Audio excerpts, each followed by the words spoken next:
Antes de que existiera el infierno, solo existía la caída. 9 veces el espacio que mide el día y la noche. Yacieron vencidos, rodando en el abismo de fuego. No eran monstruos, ni bestias, eran ángeles, la legión más hermosa y poderosa jamás creada, arrojada al vacío por un solo pecado, el orgullo. John Milton, el poeta ciego, dictó estos versos en la oscuridad de su propia vida, y 2 siglos después, el pintor John Martin utilizó la técnica del mezzotint, rascando la luz desde una placa de metal totalmente negra para mostrarnos lo que Milton vio, que el infierno no es solo fuego, es inmensidad, es soledad y es una arquitectura diseñada para el sufrimiento eterno. Despiertan aturdidos, no en un lecho de descanso, sino encadenados sobre un lago que arde, pero que no consume. Milton describe este lugar con una de las paradojas más aterradoras de la literatura. No hay luz, sino más bien una oscuridad visible. Aquí vemos al arquitecto de la rebelión, Satanás. Fijaos en cómo lo pinta John Martin. No tiene cuernos, ni cola, ni piel roja. Aún conserva la majestuosidad de un arcángel.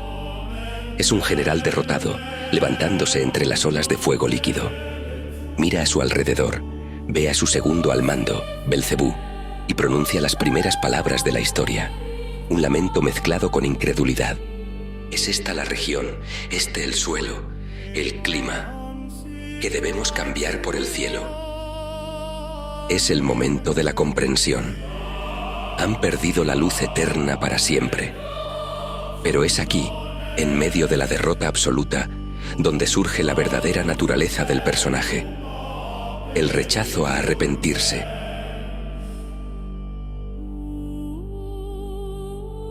Pero antes de que las legiones se alcen, debemos entender el precio de su derrota. No solo perdieron el cielo, perdieron su misma esencia. Aquel que lidera la rebelión ya no es Lucifer, el portador de la luz, el más brillante de los serafines. Ese nombre ha muerto. Ahora es Satanás, el adversario. Un título que es, en sí mismo, una condena. Con sus seguidores ocurre algo más aterrador. Milton nos dice que sus nombres celestiales fueron arrancados de los registros del cielo. Han sido borrados de la memoria de la luz. Lo que vemos aquí son sombras sin nombre. Entidades que solo conoceremos siglos después por los nombres de los ídolos que atormentarán a la humanidad. Moloch, manchado con la sangre de sacrificios infantiles. Belial, el espíritu de la lascivia y la mentira. O Mamón, el primero en enseñar a los hombres a saquear las entrañas de la tierra. Satanás se alza sobre el abismo. Su figura es diminuta en el lienzo de Martín y, sin embargo, es el punto focal de toda la composición. Alza la voz sobre el estruendo del fuego y llama a sus legiones. Les ordena levantarse. Y aquí, Milton nos regala el verso que define todo el poema. El grito de guerra de la soberbia eterna. La mente es su propio lugar, y en sí misma puede hacer un cielo del infierno o un infierno del cielo. Mejor reinar en el infierno que servir en el cielo. Despertad, levantaos o permaneced caídos para siempre. Con esa frase, el infierno deja de ser una prisión y se convierte en un reino. Y un reino necesita una capital. Lo que sucede a continuación es una proeza de ingeniería impía. Liderados por el demonio Mamón, las legiones excavan las entrañas del suelo infernal. Extraen oro, sí, oro en el infierno, porque el lujo también puede ser una maldición. En una hora hacen lo que a los hombres les cuesta una edad, como si fuera magia negra, surge de la tierra. Pandemonium, la capital de todos los demonios. John Martin imagina este lugar no como una cueva, sino como una metrópolis que empequeñece a las pirámides de Egipto o a los palacios de Babilonia. Pandemonium está terminado. En su interior, el aire es denso y cargado de azufre. Miles de ángeles caídos se agolpan en las naves laterales.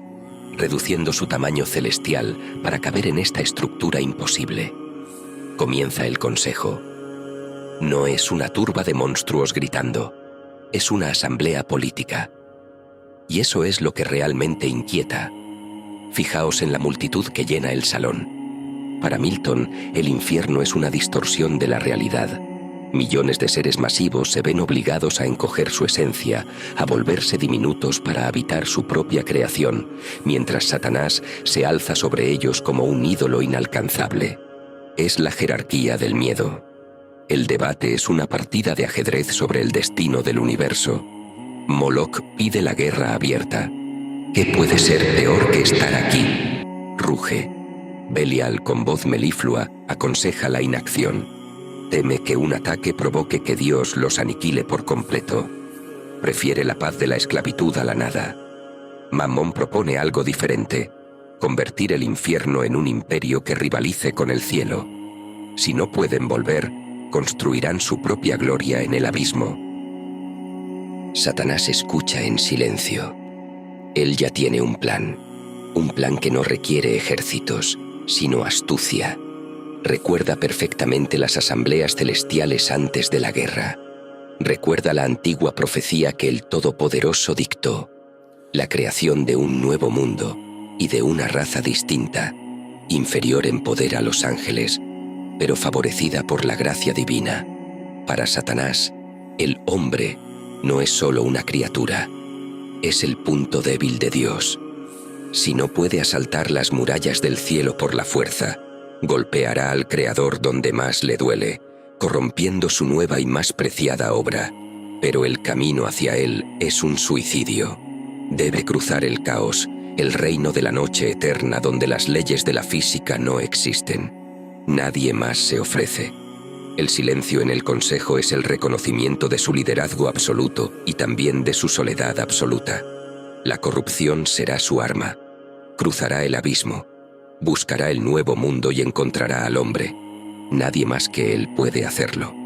Y así queda sellado el propósito del infierno. Hacer el bien jamás será nuestra tarea. Hacer el mal será nuestro único deleite. El consejo termina y él emprende un vuelo solitario cruzando desiertos de fuego y regiones de hielo perpetuo donde la vida muere y la muerte vive. El tiempo aquí no funciona de la forma en que lo conocemos. No hay ciclos naturales, ni progreso, ni esperanza. No conduce a nada. Finalmente, llega al límite absoluto, al borde de la existencia. Allí se alzan las 9 puertas del infierno. 3 son de metal de bronce, 3 de hierro impenetrable y 3 de roca de diamante.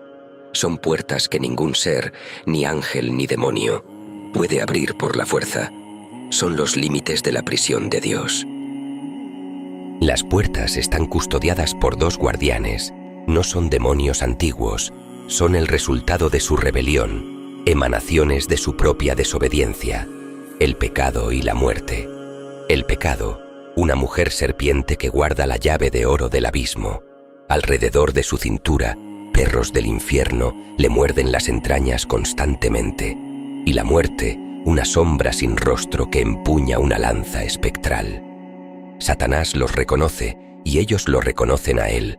Pecado le recuerda su origen. Fue engendrada cuando él, en el cielo, concibió por primera vez la rebelión. Una fisura en la armonía divina. Una idea convertida en forma. La muerte nació después, fruto del rechazo, del dolor y del castigo. Satanás no retrocede, promete a pecado un reino más vasto si lo deja pasar, le promete la entrada al nuevo mundo. La seducción funciona y las puertas se abren, se escuchan los cerrojos crujir con un sonido de trueno que resuena en todo el vacío. Las puertas se abren de par en par y Satanás se asoma a un océano de noche eterna. Es el caos, un abismo donde arriba y abajo no existen, donde el tiempo no avanza, donde los elementos luchan entre sí sin forma definida. Milton lo describe como un océano primigenio, un campo de fuerzas sin equilibrio. Es una noche eterna. Milton lo llama el reino del ruido ruidoso. Es el sonido de la materia chocando violentamente sin propósito. Es un estruendo cósmico que aturde los sentidos. Satanás no lo domina, lo atraviesa, vuela, cae, flota, es empujado por corrientes invisibles. Es un horror cósmico. En ese océano encuentra a sus regentes, caos y noche, entidades antiguas, anteriores a la creación del mundo. Allí les promete que corromperá a la creación de Dios, fracturando así el orden impuesto y expandiendo el caos. Se sella así una alianza. Sostenido por fuerzas que apenas comprende, Satanás avanza hacia un punto distante en la negrura. Una grieta luminosa, una herida en el vacío. Es el universo recién creado, el mundo del hombre. Esta ha sido la crónica de la caída. A través de los 2 primeros libros del Paraíso Perdido de John Milton, donde se fija un retrato psicológico de la figura de Satanás, no es un simple derrotado, es un ser que mira su ruina con orgullo obstinado y odio constante como forma de vida. Lo vemos en su primera mirada. Gira en torno a sus ojos funestos, en los que se mezclan una soberbia endurecida y un odio inquebrantable. Esta descripción refuerza la idea de que su odio no es un arrebato momentáneo, sino una decisión eterna. Su corazón se ha vuelto de piedra. Nada, ni el castigo de Dios puede ablandarlo. Esta rigidez anticipa la falta de arrepentimiento. Si el yo se define como resistencia, arrepentirse significaría dejar de existir. Sus primeras palabras son un desafío al destino.